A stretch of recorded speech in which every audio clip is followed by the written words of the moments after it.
संत शिरोमणि सदगुरु रविदास जी महाराज, भगवान वाल्मीकि महाराज, गुरु नानक देव, संत कबीर, मैं भी सभी गुरुओं को भी नमन करता हूं और उन आदर्शों में से उन महान आदर्शों को नमन करता हूं जिन्होंने अपने जीवन का एक एक पल हम लोगों के लिए बलिदान किया, जिनकी वजह से आज हम स्वाभिमान सम्मान का जीवन जी रहे हैं। राष्ट्रपिता ज्योतिबा फूले, छत्रपति साहू जी महाराज, डॉक्टर बाबा साहब अम्बेडकर, महामना राम सुख वर्मा, बाबू जगदेव प्रसाद कुशवाहा, जननायक कर्पूरी ठाकुर, सर छोटू राम, चौधरी चरण सिंह, मान्यवर काशीराम साहब और मान्यवर दीना भाना वाल्मीकि साहब। डॉक्टर फरीदी जी को भी आज मैं याद करूंगा, उनका भी बहुत योगदान है। और मुझे जो आपसे बात करनी, मुझसे पहले वक्ताओं ने काफी बात रख दी, इलेक्शन पे भी, चुनाव निशान पे भी, सभी चीजों पे बात रख दी। और जब मैं देख रहा हूं तो मुझे अलग अलग बहुत सारे चेहरे भी दिखाई दे रहे हैं, यानी कि मिला जुला कमजोर वर्ग इस गांव में रहता है। हमेशा जिंदगी ऐसी नहीं थी। जो लोग जिनकी उम्र बड़ी है वो जानते हैं कि ऐसी जिंदगी नहीं थी हमेशा। आजादी से पहले की जिंदगी इतनी आसान नहीं थी। समय बदला, संघर्ष हुए, संघर्षों से परिणाम आए। जब आदमी किसी काम के लिए मेहनत करता है तो उससे कुछ चीज उत्पन्न भी होती, तैयार भी होती। आप लोगों ने मिट्टी के घरों से पक्के मकान तक आज बन गए हैं। पहले जाने आने के साधन क्या थे?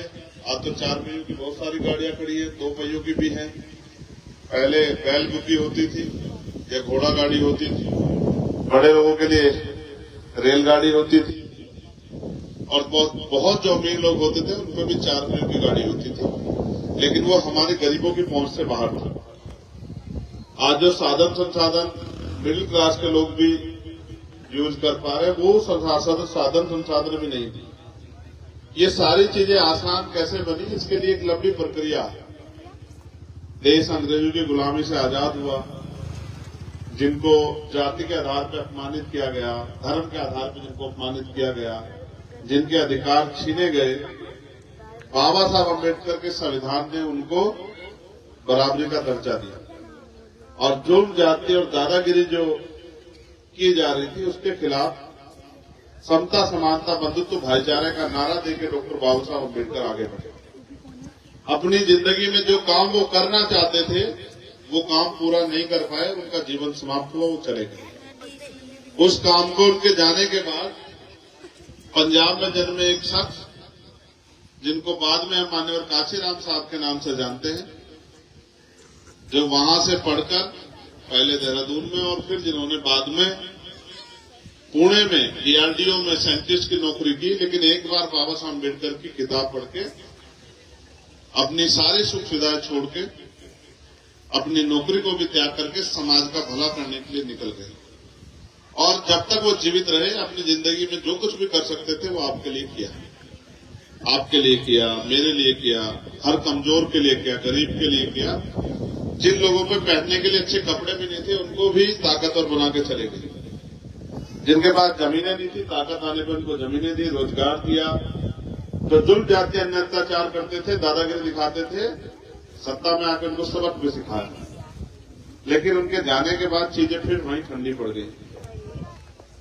अब बहुत बड़े पैमाने पर पिछले 10 साल से भीम आर्मी के माध्यम से हम इस काम को आगे बढ़ा रहे हैं कि जुल्म, जाति और दादागिरी ना हो, किसी गरीब के ऊपर जुल्म ना हो, किसी मजलूम के साथ जाति ना की जाए, और किसी भी कमजोर के साथ दादागिरी करके उसको अपमानित न किया जाए, किसी की बहन बेटी का अपमान ना हो, और जो जिसका अधिकार है उसको मिले।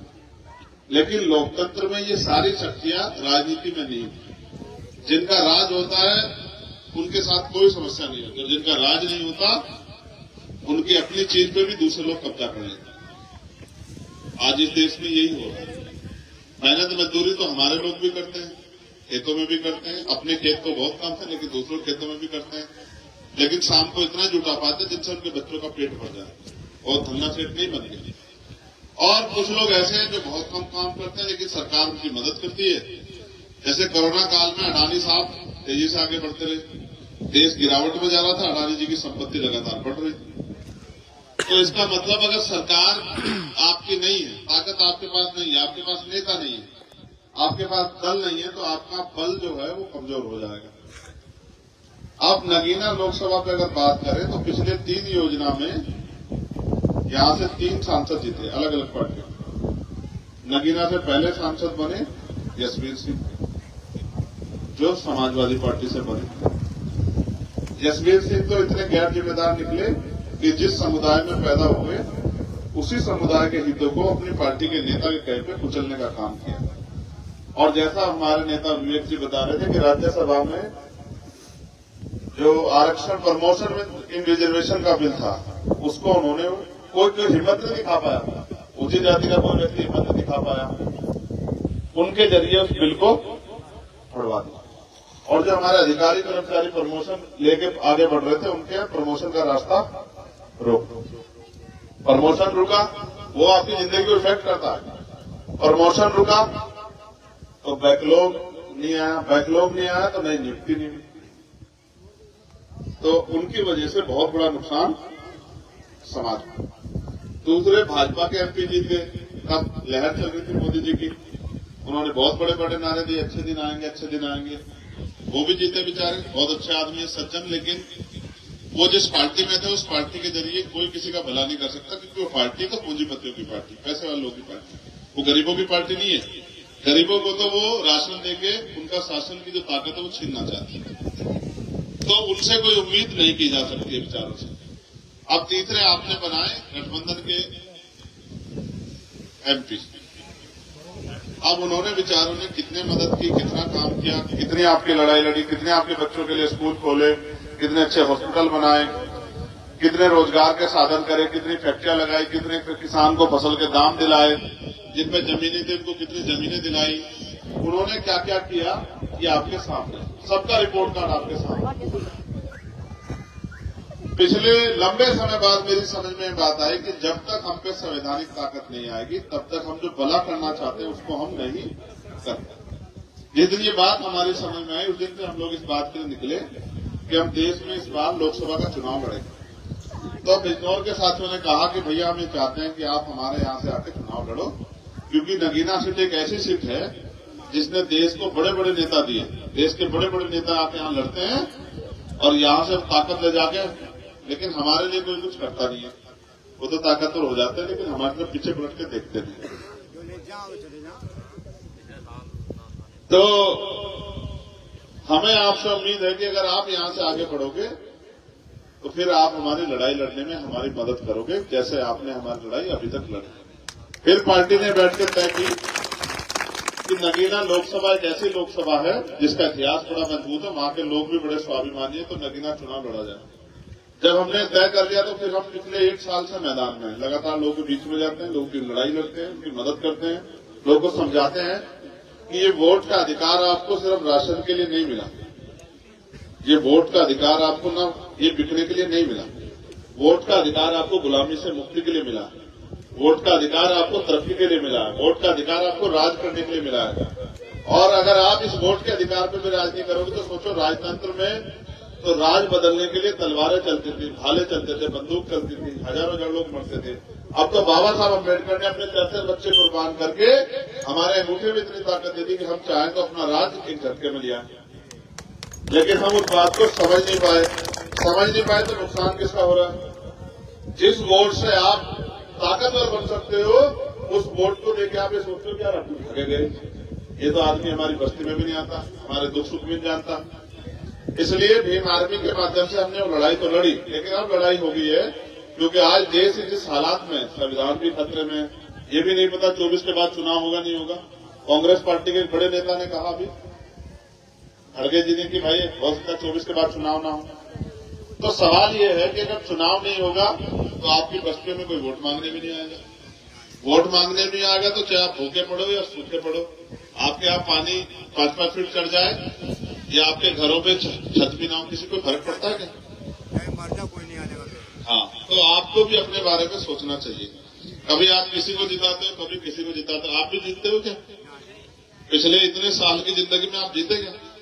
चुनाव के बाद आया आपको तो पूछने की आप क्या करते हैं, आपके घरों में क्या हालात है? जो मेरी माए बहने बैठी बताओ, आया कोई ये पूछने आया कि बेटी की शादी कहाँ से करोगे, बच्चे के इलाज के पैसे कहाँ से लाओगे? तो अब आपको ये तय करना है कि जिन लोगों ने आपको ठगा है, जिन लोगों ने आपको धोखा दिया, उनका साथ देना है, किसी लड़ने वाले का साथ देना है, ये आपको तय करना है। दारू पी के नहीं पता लगता कि क्या कहना है। जो आदमी दारू पी के दिन में दारू पी के घूमता है वो तो अपने परिवार के प्रति जिम्मेदार नहीं है। उसे तो ये भी नहीं पता कि उसकी समाज में बेइज्जती हो रही है। जो अपने परिवार, बताओ जिसके बच्चे भूखे और वो दारू पी के घूम रहा है, वो अच्छा आदमी है क्या भाई? जिसे अपने बच्चों की भी परवाह नहीं कि उसके बच्चे कहां से खाएंगे, वो तो और नालायक। देखो, सच को सच कहना पड़ेगा। मैं झूठ को झूठ कह दूं तो बहुत अच्छी बात है, लेकिन सच को झूठ कहूं तो ये नहीं होगा। मैं तो अपने लोगों से भी कह रहा हूं, हाथ जोड़ के अपने बच्चों के बारे में सोचो। अगर आप में से जो रविदास जी को मानते हैं, हाथ खड़ा करो, बहुत बड़े, हाथ नीचे करो। क्या सतगुरु महाराज ने कहीं कहा शराब पीने को? कहा हो तो फिर भाई अपने बाप की तो मानेंगे ना। जो गुरु नानक देव जी को मानते हैं, आप बताओ उन्होंने कहीं कहा क्या पीने को भाई शराब? बताओ। जो खुदा को मानते हैं उन्होंने कहा क्या भाई कि पीने को शराब? तो फिर आप किसके कहीं से चल रहे हो? इसका मतलब आप किसी और के कैसे चलोगे? किसी और के कैसे चलोगे फिर बाद जूते खाने पड़ेंगे। क्यों भाई? देखो, बहुत कुछ हो सकता है जिंदगी में। अच्छे स्कूल भी बन सकते हैं जिसमें बहुत आसान कम पैसों में पढ़ाई हो सकती है। गरीब का बेटा भी पढ़ सकता है, गरीब की बेटी भी पढ़ सकती है। जेब जो कट रही है वो जेब कटनी बंद हो सकती है। अच्छे हॉस्पिटल भी बन सकते हैं जिनमें गरीब लोगों का भी आसानी से इलाज हो सकता है। अभी तो आप जाओ ना, 500 रुपए का पर्चा बनाता है शहर में डॉक्टर। कितने लोग हैं जो 500 रुपए का पर्चा 2 दिन बनवा सकते हैं? आप देखो ना अपने घरों की हालत। महंगाई सरकार तय करती है। पेट्रोल के दाम क्या होंगे, डीजल के दाम क्या होंगे, किस जमीन की क्या वैल्यू होगी, किसको जमीन मिलेगी, किसको रोजगार मिलेगा, सरकार तय करती है। आपको अभी अपना घर चलाने के लिए ईमानदारी से बताओ, मेहनत मजदूरी करनी पड़ती नहीं करनी पड़ती? बताओ, ये मेरी माँ बहने बैठी। आप ये बताओ, आप पशु इसलिए थोड़े पालते हो कि आपको दूध पीना है? आप इसलिए पालते हो ना कि वो दूध बेच के आपके घरों में कुछ पैसे आ जाए। तो 70-75 साल में आजादी में बदला क्या है? पहले भी मेहनत मजदूरी कर रहे थे, अब भी कर रहे हैं। तो ये मेहनत मजदूरी कब तक चलती रहेगी? क्या गरीबी खत्म नहीं हो सकती? आप जितने लोग बैठे, जो जितना बड़ा विद्वान हो, या बताओ, क्या गरीबी खत्म नहीं हो सकती देश से? एक झटके में खत्म हो सकती है। आपका पैसा जो टैक्स देते हो ना, आप उसी से चलती है सरकार। सरकार चाहे उस पैसे में कहीं लगा दे, आपका पैसा ही देश को चलाता है, आपका पैसा ही स्टेट को चलाता है, आपका पैसा ही नेताओं के अधिकारियों को तनख्वाह देता है। आप मालिक हैं देश में, लेकिन आपको कुछ नहीं समझा जाता क्योंकि आप अपने अधिकारों के प्रति जागरूक नहीं। बाबा साहब ने वोट का अधिकार दिलाते बाद कहा था कि आज मैंने रानी का पेट चीर दिया है, आज के बाद राजा बैलेट बॉक्स से तैयार होगा, आपके वोट से बनाया आपने राजा। जब आपके बीच का आदमी ताकतवर नहीं होगा, आपकी लड़ाई कौन लड़ेगा? अमीरों को क्या फर्क पड़ता है गरीब मरे या जिए? आप बताओ। अमीर रहता है महल में और गरीब रहता है अपने घरों में। तो ये लड़ाई गरीबों के बनाम अमीरों की है। अमीर नहीं चाहते कि गरीबी खत्म हो। अगर गरीबी खत्म हो जाएगी तो फिर अमीर गरीबों पर राज कैसे करेंगे? फिर उनके खेतों में, उनकी कंपनियों में, उनकी फैक्ट्रियों में कोई काम क्यों करेगा? फिर वो आज हालात बहुत खराब। मैं तो याद करता हूं बाबा साहब को, एक तरफ उनके बच्चे मरे हुए पड़े थे, लेकिन वो हमारे लिए लड़ने के लिए गोलमेज कॉन्फ्रेंस गए। तभी तो आज हम उन्हें याद करते हैं। आज के नेताओं क्यों नहीं याद करते हैं? क्योंकि वो नेता तो अपने बारे में सोचते हैं। बाबा साहब ने हमारे बारे में सोचा, काशीराम साहब ने हमारे बारे में सोचा, लेकिन वो सब ताकतवर कैसे हुए? जब आपने उन्हें ताकत दी। आप मुझे 100 किलो घी खिला दो, इससे मैं ताकतवर थोड़ा होगा। लेकिन अगर आप मुझे वोट दोगे तो मैं ताकतवर हूंगा। जब मैं ताकतवर हूंगा तो फिर मैं उस लड़ाई को लड़ सकता हूं जो मैं करना चाहता हूं। तमाम तरह की मुसीबतें, तमाम तरह के अन्याय, अपमान सह के हम लोग यहां तक पहुंचे हैं। लेकिन ये लड़ाई है, हम लोगों को मिलकर लड़नी है। मैं आपसे सहयोग मांगने के लिए आया हूं। जो लोग मुझे, मेरा काम देखते हैं, मुझे जानते, जरा एक बार वही ईमानदार से हाथ खड़ा करो जो मुझे जानते हैं, मुझे देखते हैं काम करते हैं। आपको नहीं लगता कि अगर आपका बेटा आगे बढ़ेगा तो आपकी समस्या खत्म होगी? भाई अगर आप कितना पैसा कमा लेते हो दूध बेच के, ईमानदार से बताओ कोई एक? 5,000 रुपये कमा लेते हो महीने के? है? कोई यहाँ पढ़ा लिखा अगर बहुत जिम्मेदार, क्या सरकार इनको घर पे कुटीर उद्योग के जरिए 10,000 रुपये का रोजगार नहीं दे सकती है? क्या बताओ आप मुझे, दे सकती है नहीं दे सकती है? खड़े होकर बताओ, खड़े हो जाओ, बताओ दे सकती है नहीं दे सकती है? दे सकती है, 10 की जगह 15 का भी दे सकती है अगर सरकार की नीयत है तो देने की। हाँ, आप अगर निकम्मे लोगों, भाजपा के लोगों सरकार में लाते रहोगे तो फिर आपको आपके बारे में कोई सोचेंगे? वो लोग समझे? वो 5 किलो राशन देके आपसे जो शासन करने की ताकत महापुरुष देके उसको छीनना चाहते हैं। ठीक है, जब राजतंत्र था गुरु गोविंद सिंह जी कह रहे हैं कि राज तलवारों के दम पे आएगा, ये कोई सुधार ठीक है ना? लेकिन अब राज तलवारों के दम पे नहीं आएगा, अब राज आएगा लोकतंत्र में वोट के दम पे। जिसको भी वोट दे दोगे आप वो ताकतवर हो जाओगे, ताकतवर होगा वो आपके लिए लड़ेगा, आपकी नीयत। मैं तो पिछले 10 साल से इस लड़ाई को लड़ रहा हूँ और दिन रात लड़ता रहता हूँ। पूरे देश में जाता हूँ, देखता हूँ गरीबों के पास पहनने को भी कपड़े नहीं है, सर पे छत नहीं है, ना अच्छा पीने के लिए। आज भी बहुत बुरी बात है कि पीने के लिए आज भी साफ पानी की व्यवस्था सब लोगों के लिए नहीं। आपके आसपास के गांव में दिखा दूंगा, ना अच्छी सड़कें हैं, ना अच्छी सुविधाएं, कुछ भी नहीं है, मगर आप जी रहे हो, आपको आदत हो गई है। आपको लगता है भाई हमारी जिंदगी, हमें भगवान ने हमारे ऊपर कोई क्या कहते हैं अपनी किस्मत है, ये हमारी किस्मत, हमें गरीबी में जीना है। नहीं, ये सच नहीं, ऐसा बिल्कुल सच नहीं। जब आपके बच्चे कामयाब होंगे, वो रोजगार करेंगे, वो उनके जेब में पैसे आएंगे तो आपकी जिंदगी बदलेगी। लेकिन वो बदलेगी तब जब आप अपना काम जिम्मेदार से करोगे। आप भी अगर चंद पैसों में वोट दोगे तो फिर कैसे बदल जाएगी? बताओ, पक्का? अच्छा, मुझे कितनी बार वोट दिए अब तक ये बताओ भाई। आपने मुझे आज तक, मैंने आपसे वोट मांगी का? ईमानदार से बताओ। लेकिन आपने देखा नहीं देखा मुझे लड़ते हुए? अब तो नेता आपके बीच में वो आते जो कहते हैं आप हमें वोट दे तो हम कुछ कर देंगे। मैं आपको ईमानदार से कह रहा हूं कि आप इस लड़ाई मेरा साथ दो, फिर मुझे बताना कि कैसे जिंदगी कैसे बदली, आसान कैसे हुई। ठीक है? देखो, बहुत तमन्ना करने की, लेकिन करेंगे कैसे जब तक वो करने की ताकत नहीं मिलेगी? आप बताओ, अगर आपके पास जमीन ना हो और आप खेती करना चाहते तो क्या करोगे? कर पाओगे क्या? तो आप जब मुझे वोट देकर ताकतवर बनाओगे तो फिर मैं इस लड़ाई को लड़ पाऊंगा। सड़कों पे तो मैं लड़ ही रहा हूं ना भाई, सड़कों पे लड़ने की तो मैं कीमत भी चुका रहा हूं कि मुझे 4 गोली खानी पड़ती है, मुझे जेल जाना पड़ता है, मुझे लाठियां खानी पड़ती है, वो तो मैं कर रहा हूं। उससे पीछे हटाऊंगा मैं तक? क्या बताओ, क्या मैं भाजपा के नेता मंत्री से डरता हूं क्या? मैं तो उस दिन की इंतजार कर रहा हूं जब उस सदन में प्रधानमंत्री इधर खड़े और मैं इधर खड़ा, और मैं आंख से आंख मिला के उनसे पूछूं कि इस देश का बंटाधार करते हुए आपने क्यों नहीं सोचा एक बार? इस देश के लोगों को बांटते हुए, बांट के राज करते हुए, इस देश को लूट के अमीरों के हाथ में देते हुए आपने क्यों नहीं सोचा? धर्म के आधार पर जो आप नफरत फैला के और लोगों को डराने का काम कर रहे हो। मैं आपको भी पूछना चाहता हूं, जो मुस्लिम समाज के आपने इतने नेता बनाए, कोई आपके लड़ाई लड़ने के लिए? आप बताओ जिम्मेदार, आप इनको सांसद विधायक बताओ आता है कि फिर लड़ाई लड़ने के लिए? मेरे आज भी याद है एनआरसी में का जब आंदोलन हुआ, अकेला चंद्रशेखर आजाद खड़ा था आपके साथ, अकेला, जेल में गया, लाठियां भी खाई। आप भी पहचानो किस आदमी को ताकत देनी है। यहाँ जो दलित समाज के लोग हैं वो हाथ खड़ा करो इस बार। दलित समाज के जो, अब दलित को भी समझाना पड़ेगा तुम्हें, जो चमार हैं, वाल्मीकि हैं, पासी हैं, धोबी हैं, कोरी कटी, जो वो हाथ खड़ा करो एक बार जरा देखो। आप किसके साथ में? बताओ, वोट किसे दोगे? बताओ पहले, किसे दोगे? अब आप बताओ, आप अपनी वोट किसी और को दोगे तो क्या हो जाएगा? पक्का?